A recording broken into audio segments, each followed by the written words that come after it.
Le président, veuillez vous asseoir.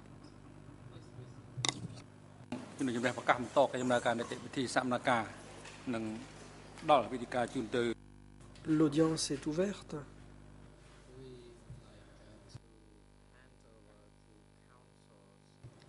La parole va être donnée à la défense de Yang Tirith,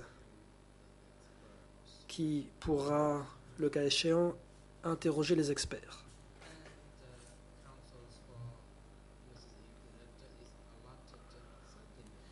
La défense dispose d'une demi-heure.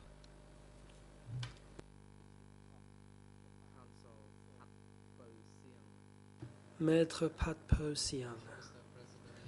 Merci, Monsieur le Président. Bon après-midi, Mesdames, Messieurs les juges. Bon après-midi à toutes les personnes ici présentes. Je salue également les experts. Merci beaucoup pour votre présence. Vous allez nous aider à apporter des éclaircissements concernant le rapport ayant trait à l'aptitude de notre cliente, Yang Tirith, à être jugée. J'ai quelques questions à vous poser, messieurs les experts. Première question.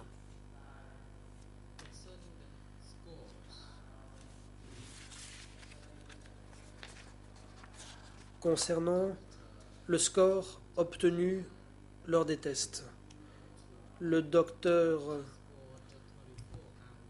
Chaktida a dit que lors du test qu'elle avait administré, Yang Tirith avait marqué 24 points sur 30. Par contre, dans votre rapport, vous indiquez que le score obtenu avait diminué graduellement, commençant à 18 pour passer progressivement à 14. Il y a donc une énorme différence, un énorme écart entre ces différents scores.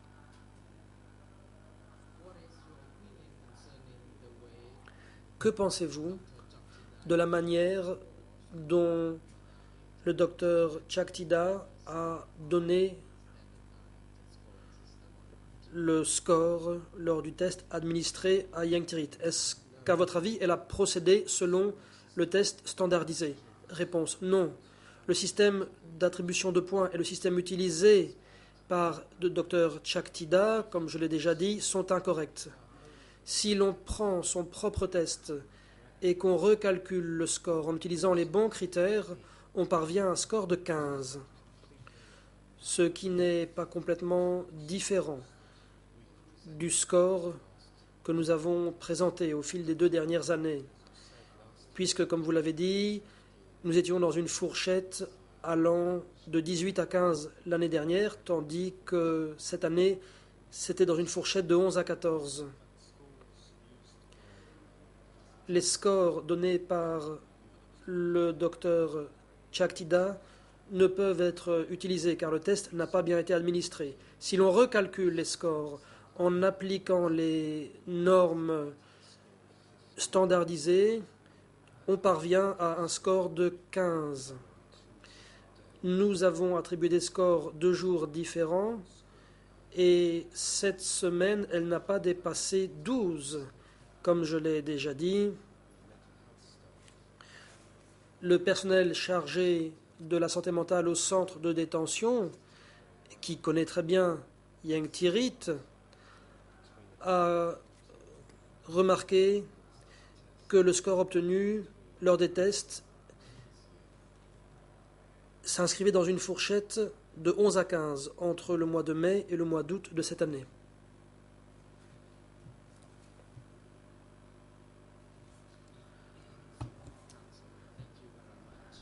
La défense.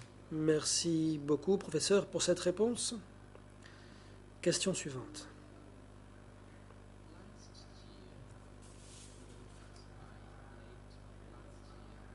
Vers la fin de l'année dernière, vous avez rendu votre rapport relatif à l'état de santé de Yang Tirith. Après 6 mois de traitement, Conformément à l'ordonnance de la Chambre de la Cour suprême, la Chambre de première instance a imposé une période de traitement de 6 mois. Par la suite, vous avez rencontré Yang Thierry 2 fois, ou plus exactement au cours de 2 journées. Les 26 et 27, me semble-t-il, et le 29 août, un rapport a été déposé.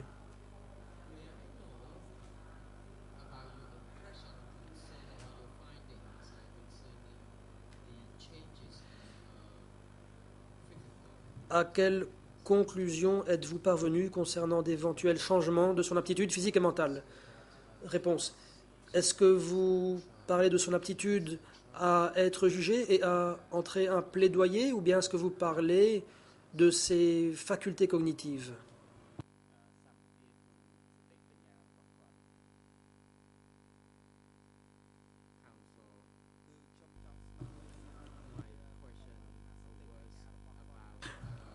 La défense. Je parlais effectivement de ses facultés cognitives. Nous aimerions savoir s'il y a eu une amélioration à ce niveau. Dans le passé, vous avez indiqué que ses facultés cognitives étaient limitées et qu'elle n'était pas en mesure de donner des instructions à ses avocats. Nous aimerions donc savoir si la situation a changé ou s'il y a eu une amélioration, ou si elle est restée inchangée. Réponse. Il n'y a pas eu d'amélioration. D'après nous, ses facultés cognitives se sont dégradées au cours des derniers mois. Par conséquent, nous n'avons pas changé d'avis en ce qui concerne sa capacité à donner des instructions à ses avocats.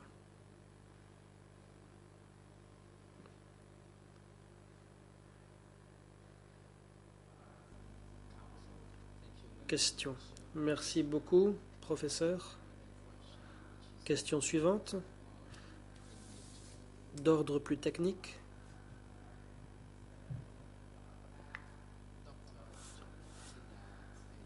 Le docteur Chuck Tida a déclaré dans sa déposition que Yang Thierry était en mesure de lire le journal dans une langue étrangère, ou dans des langues étrangères, et ce, de façon efficace.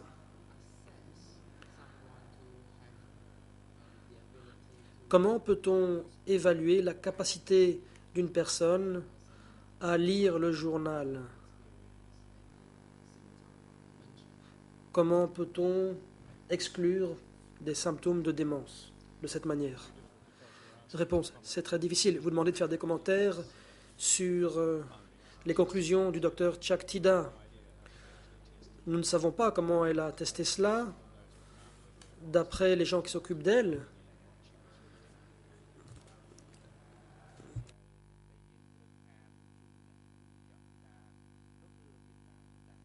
elle ne saisissait pas ce qu'elle lisait ou entendait.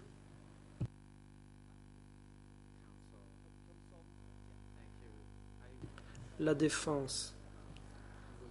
Merci. Le docteur Chuck Tida a déclaré dans le prétoire qu'un jour elle avait rencontré Yang Thierry et qu'elle l'avait vu en train de lire un article de presse.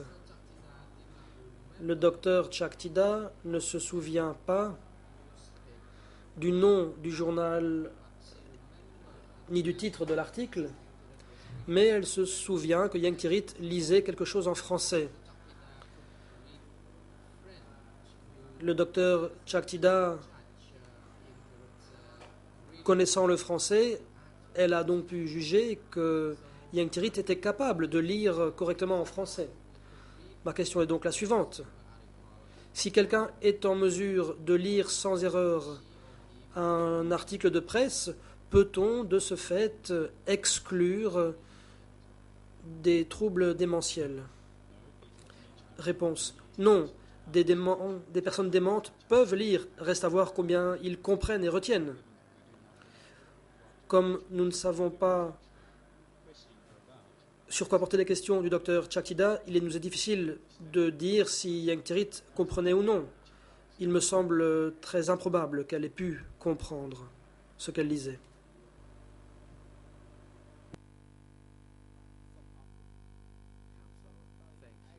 Question.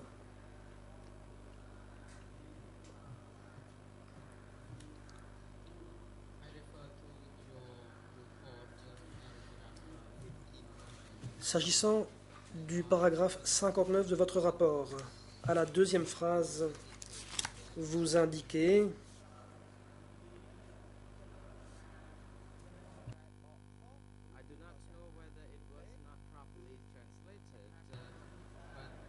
quelque chose. Peut-être y a-t-il eu un problème de traduction, mais apparemment, à la deuxième phrase, vous dites, je cite, nous recommandons que les autres traitements médicaux administrés à Yang Tarit se poursuivent et fassent l'objet d'un suivi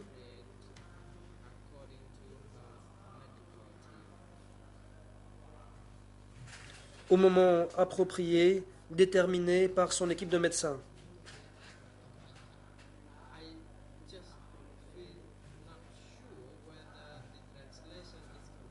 Je ne sais pas si la traduction est correcte, parce qu'il me semble que vous avez dit qu'il n'y avait pas de perspective d'amélioration. Or, dans ce paragraphe, vous semblez dire que la médication doit continuer à être administrée. Pouvez-vous expliquer?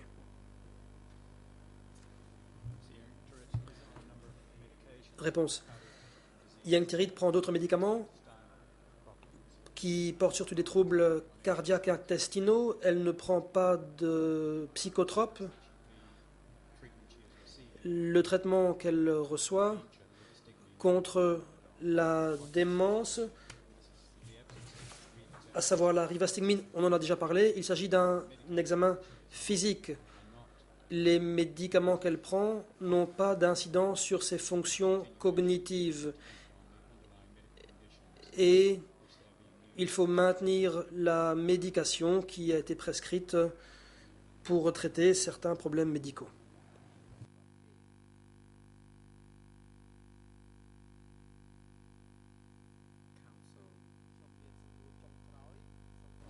Question. Dernière question.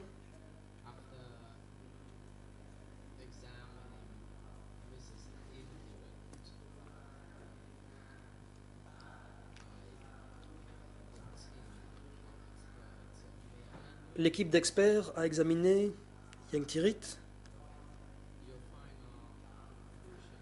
Quelles sont vos conclusions au sujet de son aptitude physique et mentale?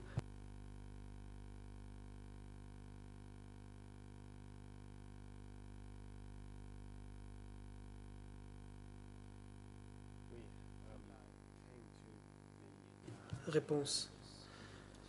À l'unanimité, nous avons considéré que Madame Yang Tirit souffre d'une démence modérée à grave, qu'elle ne présente pas de problème de santé physique aigu à notre connaissance, et, comme nous l'avons indiqué, nous ne pensons pas qu'il existe d'autres traitements susceptibles d'améliorer son fonctionnement cognitif.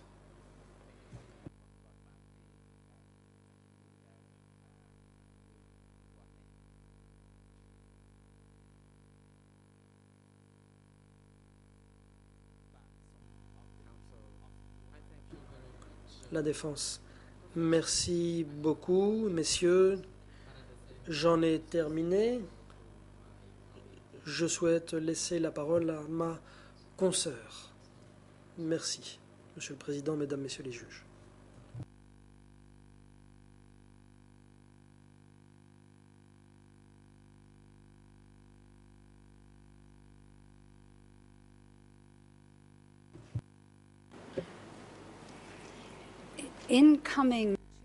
Maître Ellis,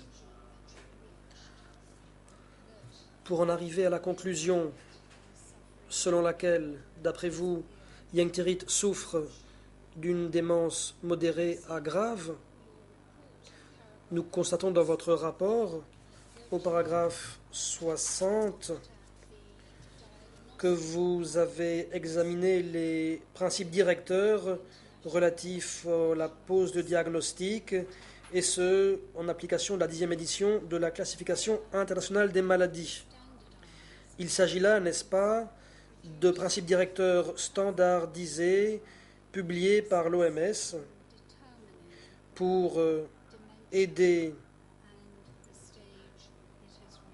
à déterminer la présence d'une démence et pour déterminer la phase à laquelle cette démence est arrivée. N'est-ce pas? Réponse oui. C'est une méthode internationalement homogénéisée pour déterminer à quel stade de la démence le patient se trouve. Question. Ces principes directeurs ont-ils été mis en place au fil du temps en vue d'aider à poser un diagnostic précis tenant compte de l'étape à laquelle est arrivée la démence? Réponse. Oui. Je pense que c'est à partir de 1960 qu'ils ont été établis par un groupe d'experts travaillant sur la base du consensus, en s'appuyant sur tous les éléments dont ils disposaient à l'époque. Ils ont réfléchi ensemble à la manière qui était la plus appropriée pour parvenir à un diagnostic standard. Question. Il existe 4 principes directeurs. Le premier porte sur une perte de mémoire. En vous appuyant sur ce que vous avez appris au sujet de Yengtirit, vous avez considéré qu'elle était affectée d'un déclin grave de sa mémoire, car elle n'était pas en mesure de retenir de nouvelles informations, considérant qu'elle ne se souvenait que de fragments de souvenirs préexistants. Est-ce exact? Réponse oui. Question. J'en viens au deuxième aspect de ce premier principe directeur. Il s'agit d'un déclin des facultés cognitives, comme par exemple le jugement et la réflexion. À nouveau, selon vous, Yengtirit souffre d'un déclin significatif de cette faculté cognitive. Est-ce exact? Réponse. Effectivement, ce critère porte sur plusieurs facultés cognitives en rapport avec le jugement, la réflexion et les comportements connexes. Question. Un des autres principes directeurs est le suivant. C'est que ce déclin de ces facultés de jugement et de mémoire doit exister depuis au moins 6 mois. En vous appuyant sur toutes les informations et sur vos propres connaissances, vous avez considéré que ce critère était également rempli, n'est-ce pas? Réponse. Oui.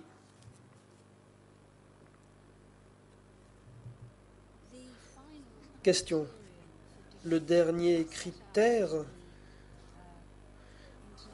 permettant de détecter la présence d'une démence dans cette classification, c'est l'absence d'un obscurcissement de la conscience. Premièrement,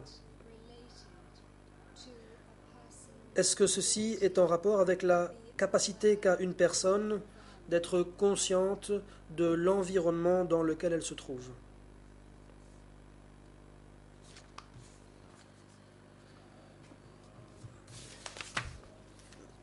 le docteur Fazel. Je vais laisser le docteur Campbell répondre. Effectivement, c'est surtout utilisé pour établir une distinction entre un délire, soit une confusion de courte durée, et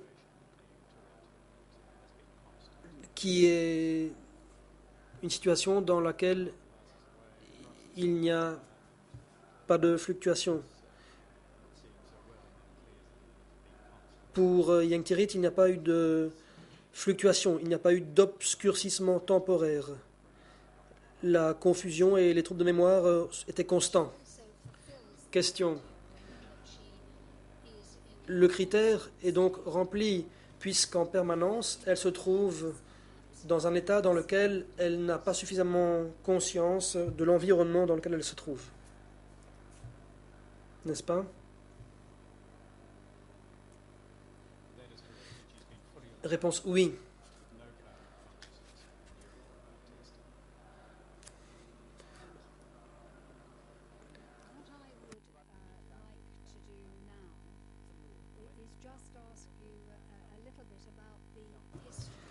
Effectivement, il n'y a pas eu d'obscurcissement de conscience pendant les tests. Question, je ne vais pas entrer dans les détails car on en a déjà parlé. La juge Cartwright vous a interrogé sur l'administration d'antipsychotiques.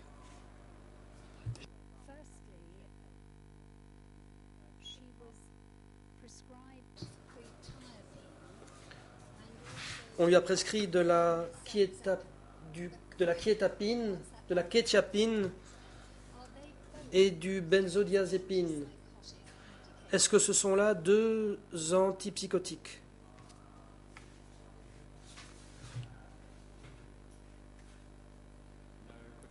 Réponse. La kétiapine est un antipsychotique, mais le clorazépam est un sédatif, appartenant au même groupe que le Valium. Question. Est-ce que parfois ce médicament est utilisé en cas d'anxiété importante chez le patient? Réponse oui. Question. Sur la base des documents de l'hôpital de Bangkok où Yang Tirit a été soigné, nous savons qu'au départ, on lui a prescrit du clorazépam en décembre 2004, ainsi que d'autres médicaments.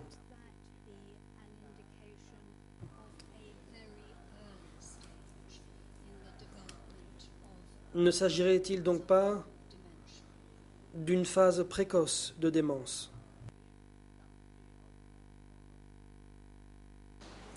It is difficult to say because Réponse. C'est difficile à dire. Tout le monde peut avoir un épisode de délire lié à une maladie corporelle.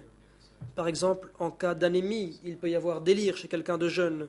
Mais en cas de démence précoce, on est prédisposé au délire. Il y a beaucoup plus de risques d'être délirant en rapport avec une maladie corporelle. Il est donc très possible qu'il s'agisse d'un indicateur d'une démence précoce. Question. Toujours sur la question des médicaments. Le document que j'ai cité, c'est E111-3.3. Le document suivant, auquel je ferai référence, est le document 00-646-360.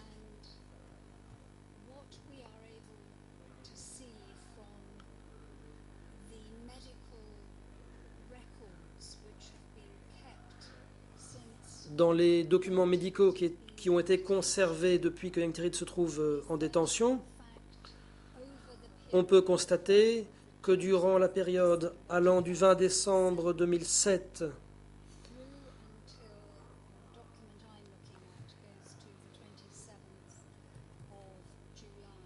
au 27 juillet 2011, c'est la date du dernier document, il y a en réalité eu des variations quant à la dose de kétiapine prescrite. Même chose pour le Clonazepam. En outre, en décembre 2010, 2 mg de clonazepam ont été prescrits, 150 mg de quetiapine. À l'époque où le docteur Tida était responsable, c'était la même dose.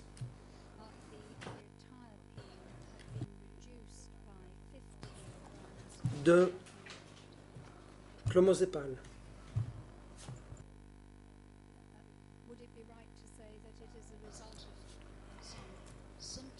Mais la dose de quetiapine a diminué. Est-ce que cela montre qu'il y a eu un changement dans la médication? Two comments. Firstly, when reducing Réponse. Deux choses.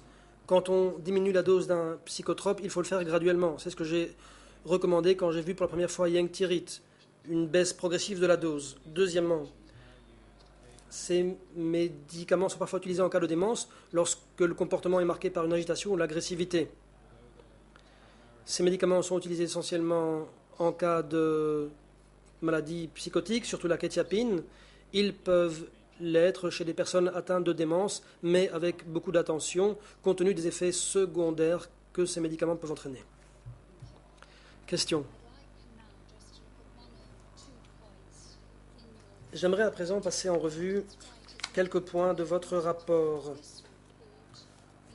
Ce rapport doit être lu avec les autres rapports, tous les autres rapports présentés l'année dernière par vous-même et également en février de cette année.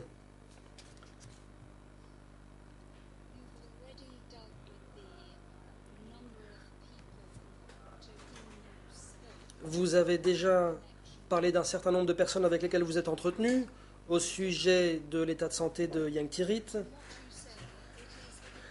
D'après ce que vous avez dit, il est tout particulièrement important de pouvoir recueillir les observations des personnes qui sont chargées de s'occuper de Yang-Tirit au quotidien, ainsi que des médecins qui la soignent.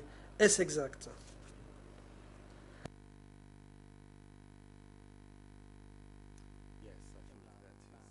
Réponse. Effectivement, c'est un aspect crucial des informations qu'il faut recueillir. Comme cela a déjà été dit, les personnes atteintes de démence peuvent avoir une certaine façade sociale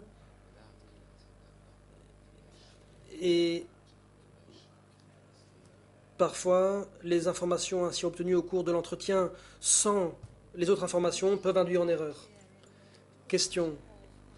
Dans votre rapport d'octobre 2011, vous avez indiqué clairement que vous aviez consulté le docteur Kurt Chonli et Chamroon de l'hôpital Calmet.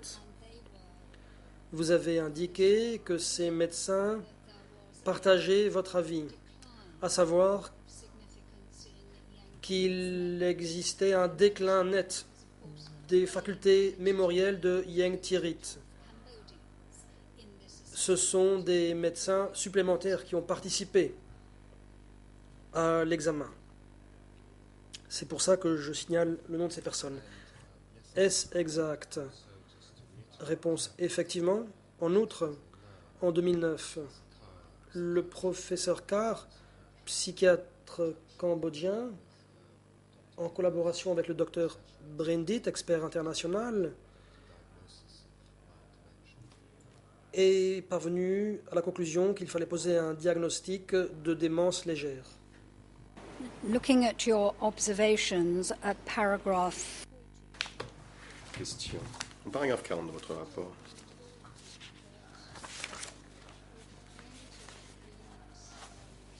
Vous indiquez certaines évaluations. Êtes-vous d'avis que si Yang-Tirit pensait que quelqu'un dormait au-dessus d'elle, qu'il s'agit d'une hallucination?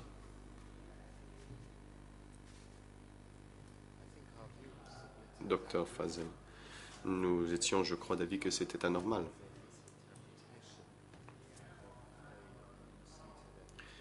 Donc, que ce soit une mauvaise interprétation d'un moustiquaire où il y a un nœud, il faudrait sans doute étudier plus en détail cet incident et poser d'autres questions. Le plus important est qu'il est anormal de croire une chose pareille, et donc elle a soit mal interprété que le moustiquaire était un humain, un crâne ou un enfant, ou elle a halluciné et a vu quelque chose qui n'était tout simplement pas là. Ce sont donc deux possibilités expliquant, mais les deux sont anormales. Question. Nous savons, d'après la note de Shreed Haran, en mai de cette année, il s'agit document E138-1/7/12 dans le programme. Il avait donc remarqué que Yang Tiret était très inquiète car elle croyait qu'il y avait des insectes qui lui parcouraient le corps. Et au paragraphe 43 de votre rapport, vous faites référence à un rapport des personnels de garde qu'elle parlait de quelqu'un qui était présent physiquement dans son moustiquaire au cours des derniers mois. Lorsque ces différentes observations faites par différentes personnes sont mises ensemble, cela n'est-il pas un signe qu'il y a un problème d'hallucination?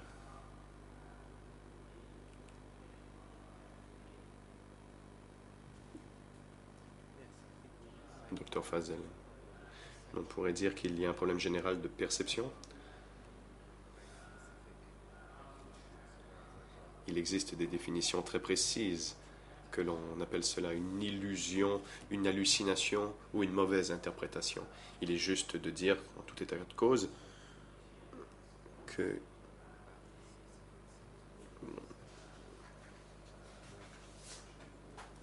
ayant parlé avec M.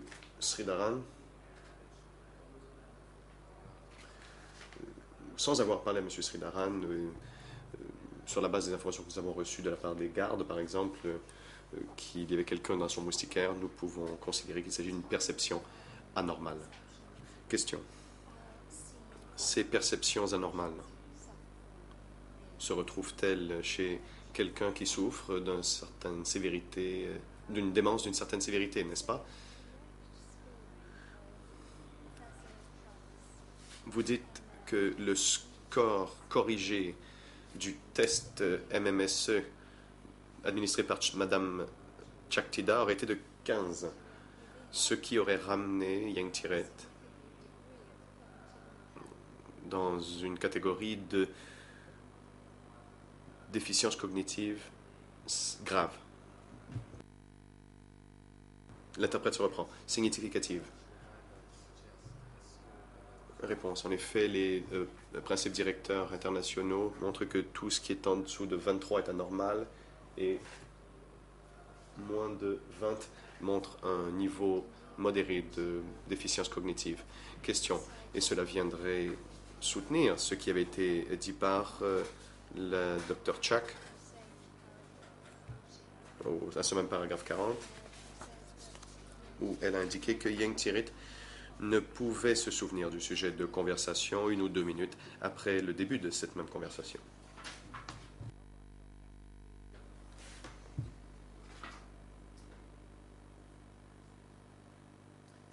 Réponse. Oui. Et comme nous l'avons déjà dit, c'est anormal pour une personne âgée de 80 ans. Ne fait pas partie du processus normal de vieillissement. Question. Au paragraphe 41,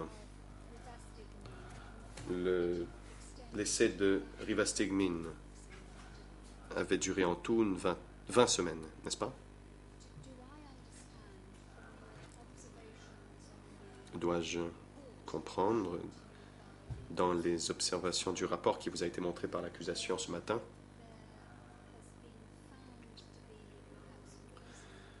qu'il pourrait exister des motifs de prolonger l'utilisation de ces médicaments dans le but d'aider les personnes atteintes de démence. Mais que s'il n'y a aucune amélioration dans les 3 premiers mois du traitement, il n'y en aura pas d'autres par la suite. N'est-ce pas?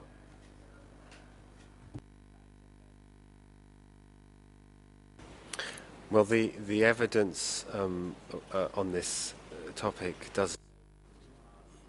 Réponse. Il est certain que les recherches et les preuves évoluent sur ce sujet.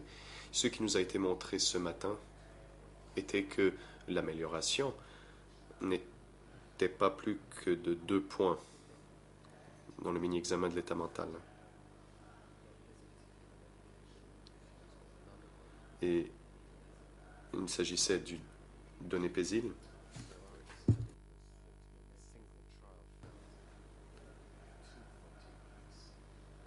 Et donc, l'étude avait fonctionné au donépésil et n'avait mené qu'à 2 points sur le mini-examen d'état mental. Si l'on fait une comparaison avec la rivastigmine, nous ne croyons pas de toute façon que 2 points d'augmentation du score lui permettraient de participer de façon effective à son procès.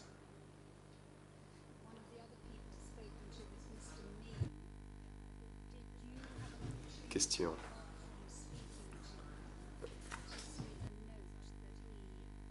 Monsieur Min, avez-vous la possibilité de parler avec Monsieur Min en juillet de cette année où il avait dit qu'elle ne pouvait pas marcher bien loin, qu'il faut lui rappeler de se laver, de s'habiller et de manger. Il s'agit du document E138/1/8/2.2.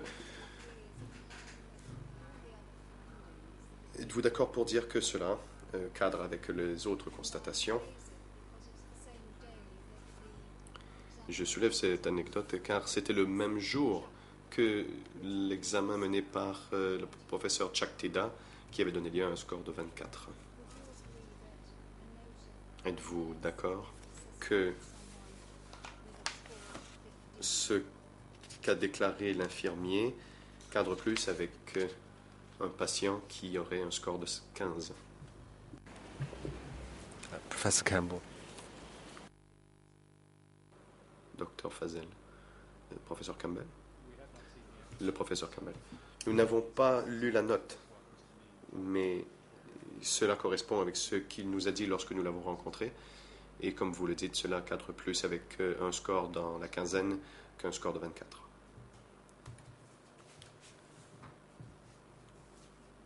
Question. Vous avez indiqué clairement que les déficiences de mémoire, que les faiblesses de mémoire, que les carences de mémoire de Yang Tirith étaient assez importantes. Je n'irai pas dans les détails sur ce sujet. Mais tout cela est typique d'un diagnostic de démence, n'est-ce pas?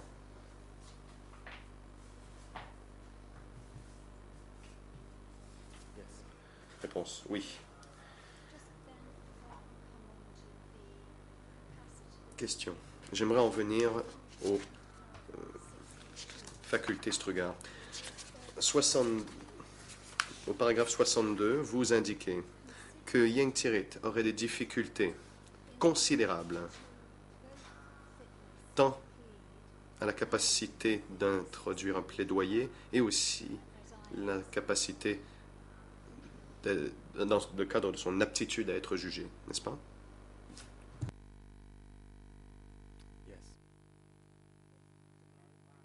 Réponse, oui. Et bien que vous ayez noté qu'elle ait une compréhension élémentaire des crimes contre l'humanité comme étant quelque chose de mauvais, d'homicidaire, et qu'un génocide, c'est la destruction d'une race, sa compréhension n'est pas assez sophistiquée pour comprendre les incidences de ces chefs d'accusation, n'est-ce pas? Réponse. Oui. Question. Avez-vous jamais vu si Yang Tirith comprenait qu'elle est elle-même dans un centre de détention et qu'elle attend de subir un procès sur des crimes très graves qui lui sont reprochés?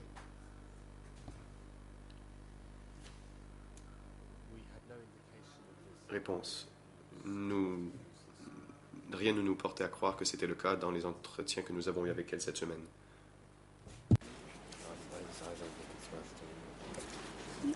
Professor Campbell. Maître Diana Ellis. Professeur Campbell,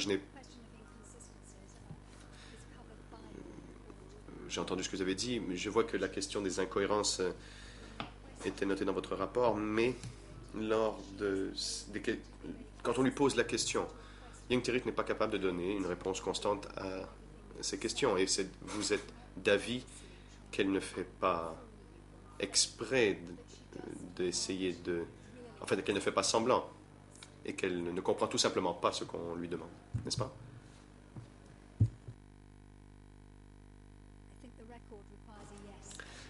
Maître Ellis, je pense que pour y faire la transcription, il faut que vous disiez oui.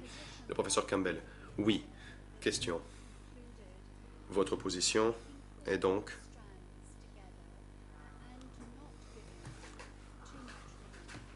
En rassemblant tous ces éléments et sans accorder une importance indue au mini-examen d'état mental, vous êtes d'avis qu'elle n'est pas en mesure de se prévaloir d'aucun de ses droits à un procès équitable à ce stade-ci de sa maladie. Réponse. C'est exact. Question. Sur le sujet du traitement, vous avez indiqué clairement qu'il n'existe aucun traitement possible, soit que ce soit par thérapie ou par médicament, quelque option que ce soit qui pourrait changer sa situation, et que la démence est une maladie progressive et qu'elle va tout simplement empirer. Est-ce exact? Réponse. Oui. Question. La raison est-elle que cette maladie cause une destruction des cellules cérébrales? Réponse. Oui. Question. Et donc, tout expert dans ce tribunal confronté à une femme atteinte de démence modérée à grave ne pourrait dire que sa situation pourrait s'améliorer de façon significative à l'avenir. Est-ce bien cela?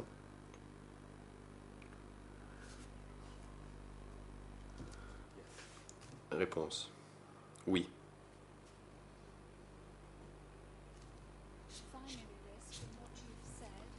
Question. D'après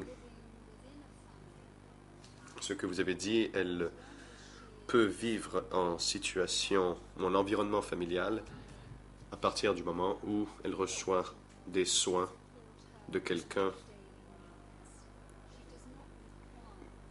qui a assez de connaissances pour l'appuyer dans ses besoins quotidiens. Mais elle n'a pas besoin de soins de personnel médical sur une base régulière. Est-ce là un bon résumé de ce que vous nous avez dit? Réponse. En effet, et je demanderai au professeur Campbell de faire un commentaire là-dessus. Le professeur Campbell. Elle aura besoin de soutien continu pour ses besoins physiques, car elle est incapable de le faire par elle-même. Donc, cela peut être fait par un membre de la famille ou recevoir un soutien de l'extérieur. Si son comportement est stable dans son domicile, si certaines de ses difficultés de comportement continuent ou empirent, il est possible qu'elle ait besoin de soins et il est possible qu'un environnement familial ne soit pas suffisant. Il est possible qu'elle ait besoin... Elle n'a pas besoin de recevoir des soins médicaux sur une base régulière, mais il faudra mettre le suivi de son état médical. Question. Et finalement, à des fins de précision. L'article que le procureur a montré du New England Journal of Medicine sur la donnée PESIL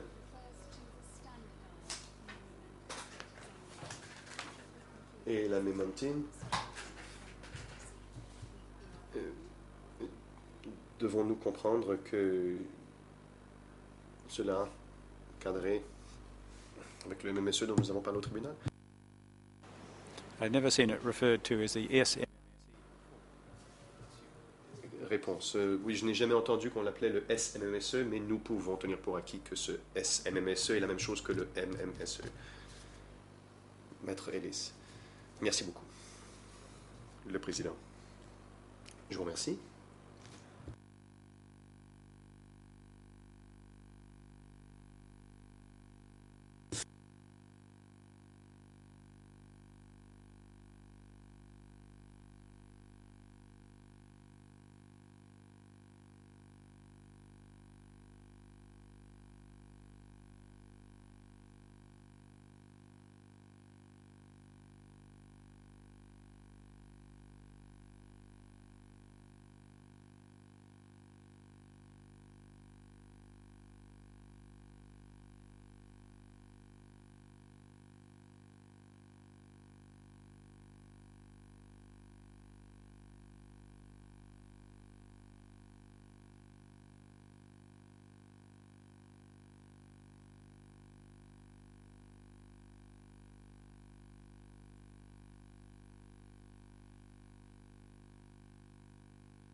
Somme au kun lục sát thật giá. Le président. Merci beaucoup. Professeur Campbell, docteur Sina Fazel et professeur Rotliner.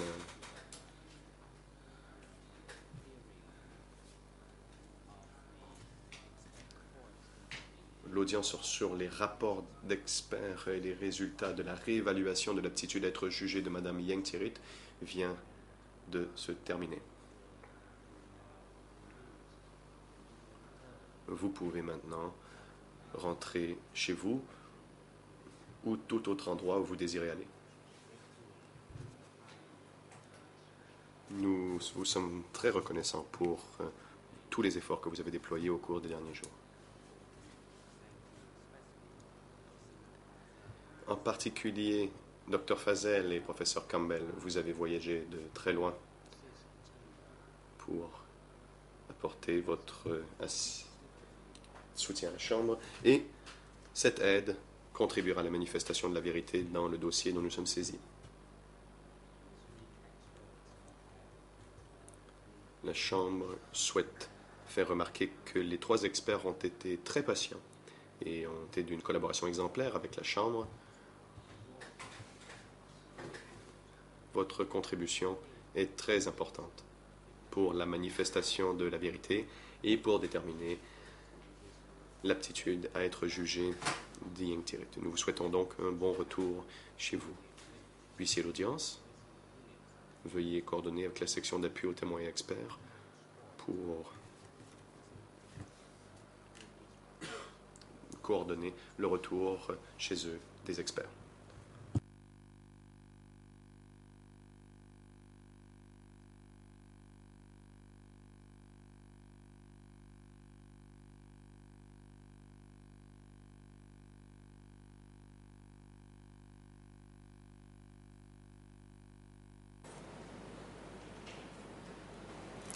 Thank you. Professeur Campbell, merci beaucoup, Monsieur le Président, Madame, Messieurs les juges. J'aimerais, au nom de nous tous, remercier la section d'appui aux témoins qui nous ont beaucoup aidés et ont rendu notre visite ici beaucoup plus facile. Et nous vous remercions de l'occasion de comparaître devant la Chambre et pour le soutien dont nous avons profité. Merci.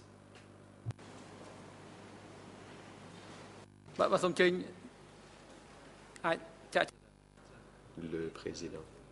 En effet, vous pouvez maintenant quitter le prétoire.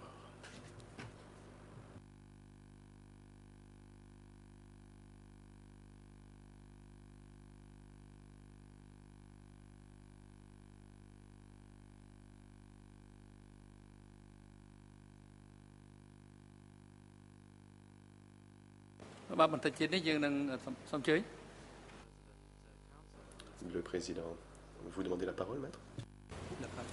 Oui, Monsieur le Président, avant d'aborder les plaidoiries, puisque je crois qu'il est prévu qu'il y ait des plaidoiries, nous nous interrogions sur l'opportunité de la présence de Madame Ieng Thiriet pendant ces plaidoiries, puisque c'est une partie et que les autres parties souhaitent éventuellement qu'elle soit présente.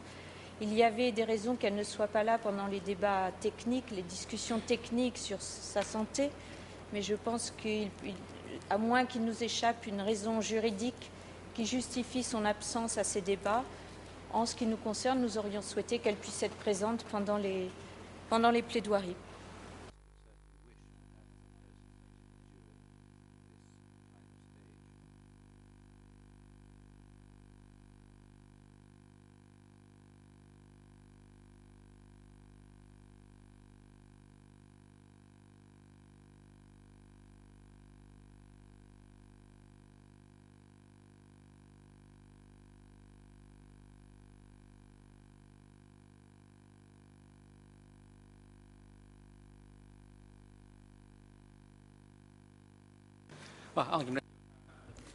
Le Président. La Chambre est d'avis qu'il n'est pas nécessaire d'accorder votre demande.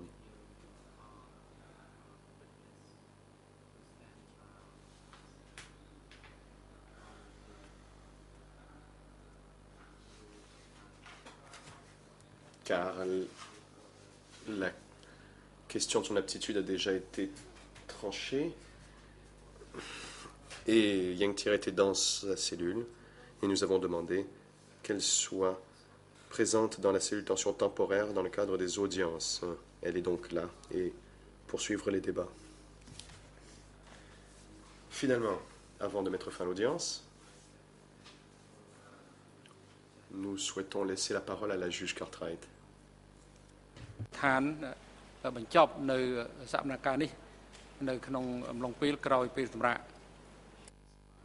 Qui aimerait dire quelques mots quant aux plaidoiries des parties. La juge Cartwright. Merci, Monsieur le Président. Au nom des juges de la Chambre de première instance, nous demandons aux parties, dans leur conclusion de s'exprimer sur 3 sujets. Vous n'êtes pas limité à ces 3 sujets, certes, mais les 3 sujets suivants. Qu'il y a une décision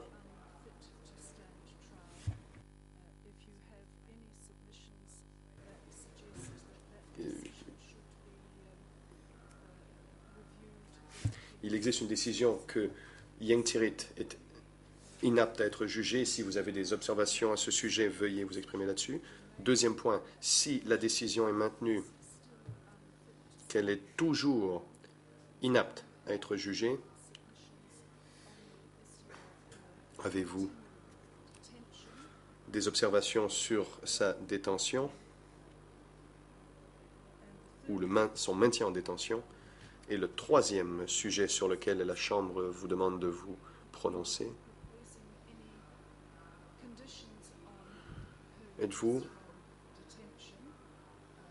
proposez-vous des conditions à sa mise en libération? Et si vous recherchez de telles conditions, quel est le fondement juridique de cette demande?